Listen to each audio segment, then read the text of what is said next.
Magandang umaga! Narito muli tayo sa pag-aaral ng MAPE 1 Music.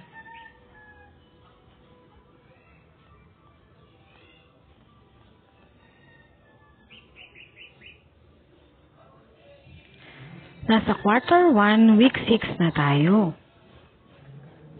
Create simple ostinato patterns in groupings of 2s, 3s, and 4s.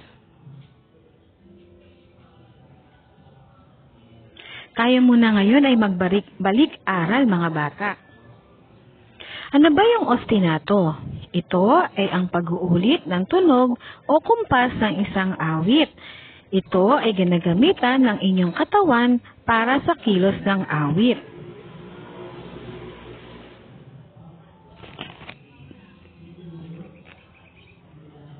Ang mga hulwarang ostinato ay ang metrong dalawahan, metrong tatluhan, at metrong apatan.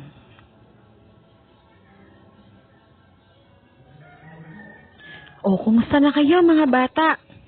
Ngayon ay ipagpapatuloy na natin ang lesson natin sa musika, ang pagtukoy sa mga sukat nito. Handa na ba kayo? Tara! Sa ariling ito, pagtutuunan natin ng pansin ang mga rhythmic patterns na may dalawahan, tatluhan, at apatan.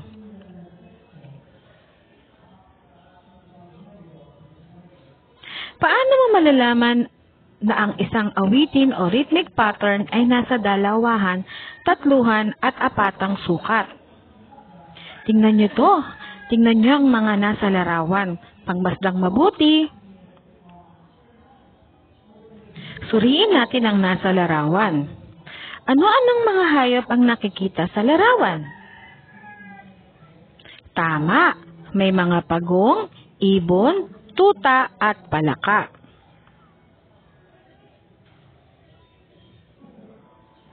Sa paanong paraan ipinangkat ang mga hayop?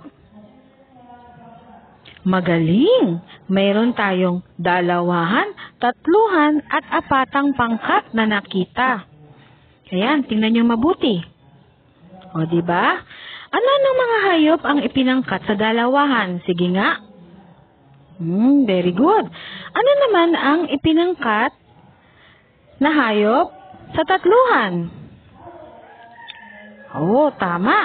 Ano naman ang pinangkat sa apatan? Tama. Tingnan nyo mabuti, oh. Ang galing nyo. Ganon din sa musika, mga bata. Ito ay ipinapangkat sa dalawahan, tatluhan, at apatan.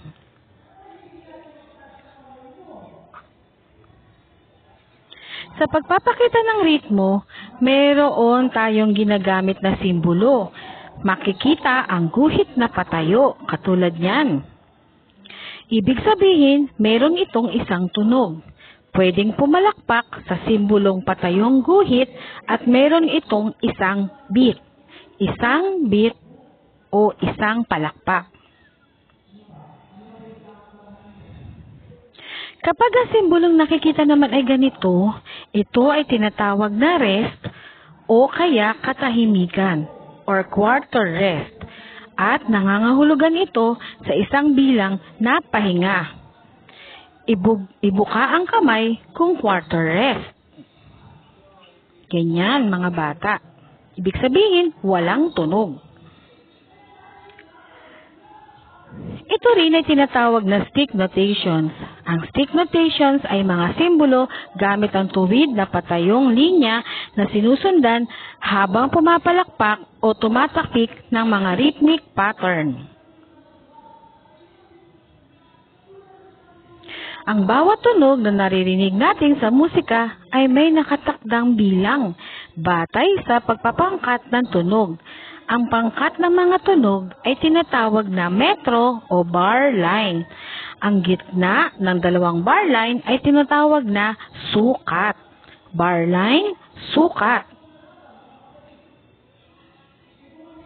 Halimbawa, kagaya ng nakikita nyo, yung mga kulay itim, yan ang stick notation. Yung kulay pula, yan ang bar line. At yung dalawang pula, kaya nasasakupan nun, ang tawag doon ay isang sukat.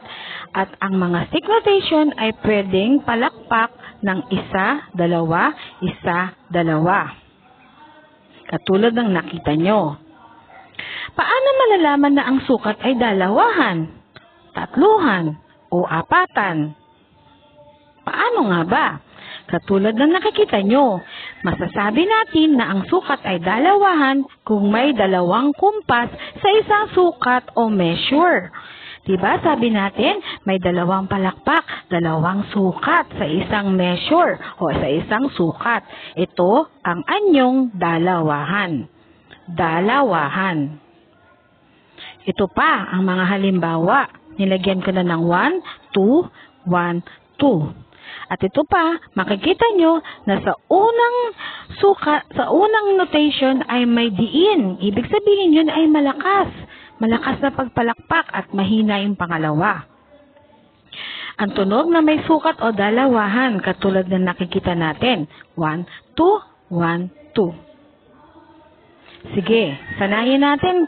Magsanay tayo. Tingnan natin kung natandaan nyo yung sinabi ko. Ang panuto, hatiin ang larawan ayon sa sukat na dalawahan.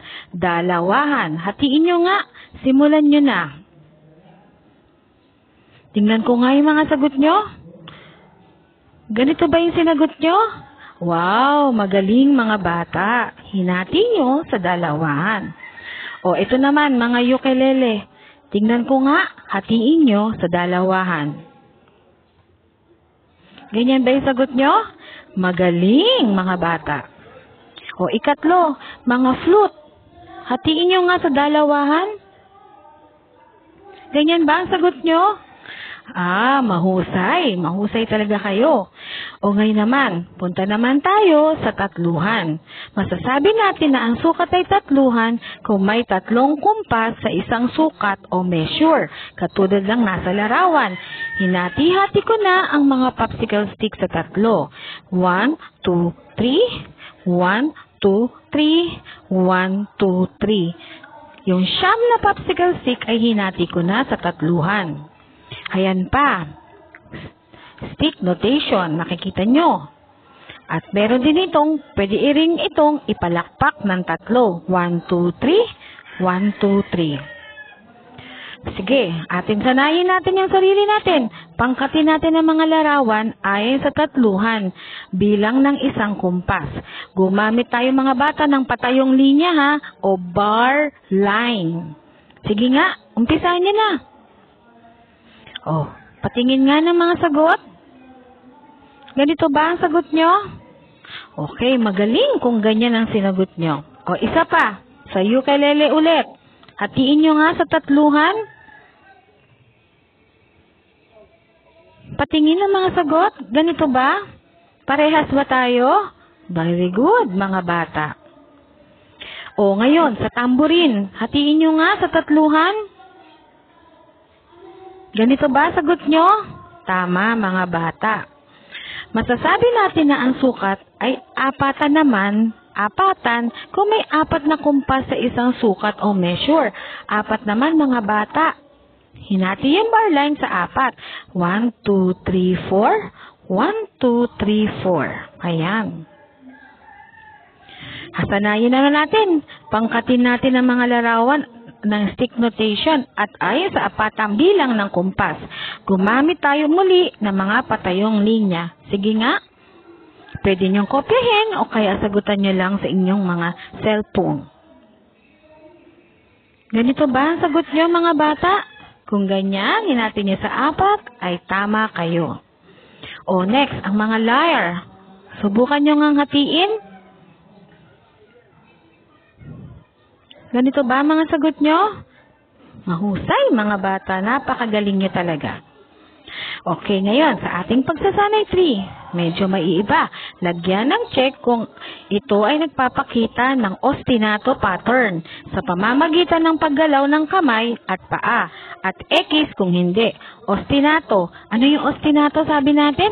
Pag-uulit-ulit ng tunog. Tingnan nga natin sa bilang 1. Tingnan nyo kung ito ba ay ostinato. Clap, snap, clap, snap. Sige nga, check or X. Next, yung susunod, pangalawa. Stamp, clap, stamp. Stamp, clap, snap. Tapos na. Ikatlo. Rest, rest, clap, stamp. Rest, rest, clap, stamp. Ikaapat. Clap, stamp, clap. Clap, clap, stamp, stamp. Ikalima. Rest, snap, clap, clap. Rest, snap, clap, clap. Sige nga mga bata, tingnan ko ang mga sagot nyo. Check or X. Ilan kaya ang nakakuha ng tama? Ayan ang tamang sagot. Tingnan nyo, paturo kayo kay nanay, kay tatay kung ito ay inyong nasundan. Magaling! Tandaan natin palagi na sa musika, ito ay ipinapangkat sa dalawahan, tatluhan at apatan. Inilalagay ang simbolo ng awit upang ipakita na ang daloy ng awit ay ayon sa sukat. At ang ibig sabihin ng bilang ay ang sukat ng awit. Binibilang din natin ang mga guhit sa isang measure o sukat na kumakatawan sa kumpas upang matukoy ang metro ng isang awit. Tandaan natin yan mga bata, ha? O ngayon, para sa ating pagtataya, sagutan ito sa malinis na papel or sa notebook. Ang panuto natin, isulat at sabihin kung anong metro ang nakikita sa larawan. Kung ito ba ay dalawahan, tatluhan o apatan. Isusulat sa blank. Number 1. Tingnan nyo nga. Dalawahan, tatluhan, apatan. Ikalawang bilang. Tingnan nyo mabuti ha. Dalawahan, tatluhan o apatan. Ikatlong bilang. Tingnan nyo mabuti. Dalawahan, tatluhan o apatan. Ikaapat na bilang. Tingnan nyo mabuti ang mga larawan. Dalawahan, tatluhan, apatan. Ikalimang bilang. Tingnan nyo mabuti muli. Dalawahan, tatluhan, apatan. At ito na ang mga sagot. Mga magulang, pakituruan po. Tingnan po kung tama ang sagot ng mga bata. Magsabi lamang ng totoo. Very good kayo mga bata. Hindi ko man kayo nakikita, alam kong tama ang inyong mga sagot. Magaling kayo talaga hanggang sa susunod na linggo na pag-aaral ng music. Paalam mga bata!